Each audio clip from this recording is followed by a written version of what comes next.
નગરસેવકના પુત્રની હત્યા પછી વડોદરામાં યોગિનીની જેમ એક્શન, નાગરવાડા સહિતના દબાણો પર બુલડોઝર ત્રાટક્યા। વડોદરા મહાનગરપાલિકાની દબાણ શાખાએ છેલ્લા ઘણા દિવસથી દબાણો દૂર કરવાનું બંધ કર્યું, ત્યારે ગતરોજ ભાજપના પૂર્વ કોર્પોરેટરના એકના એક પુત્ર તપનની બાબરે હત્યા કરી નાખી હતી।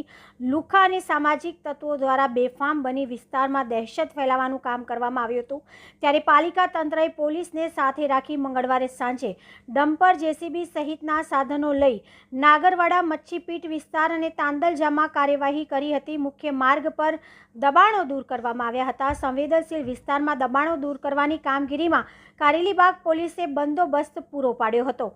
શહેરના કારેલીબાગ પોલીસ મથકના નાગરવાડા થઈને મચ્છીપીટ અને ત્યાંથી સલાટવાડા તરફના રસ્તા રેશા પર દબાણો દૂર કરવાની તજવીજ આજે દબાણ શાખા દ્વારા હાથ ધરવામાં આવી હતી। નાગરવાડા 4 રસ્તાથી રોડ રસ્તાના અડીને આવેલી ખુલ્લી જગ્યામાં ગેરેજ તેમજ જમ્પર રિપેરિંગના નામે દુકાનો ખોલીને દબાણો કરવામાં આવ્યા હતા। સાથે રોડ પર ખાણીપીણીની લારીઓ અને દુકાનો દ્વારા વધુ પડતા શેડના બાંધકામ પણ કરી દેવામાં આવ્યા હતા। તમામ દબાણો દૂર કરવા આજે પાલિકાની દબાણ શાખાની ટીમ પહોંચી ગઈ હતી, જ્યારે લગભગ 5 થી 7 જેટલી ટ્રક ભરીને દબાણોનો સફાયો કરવામાં આવ્યો હતો।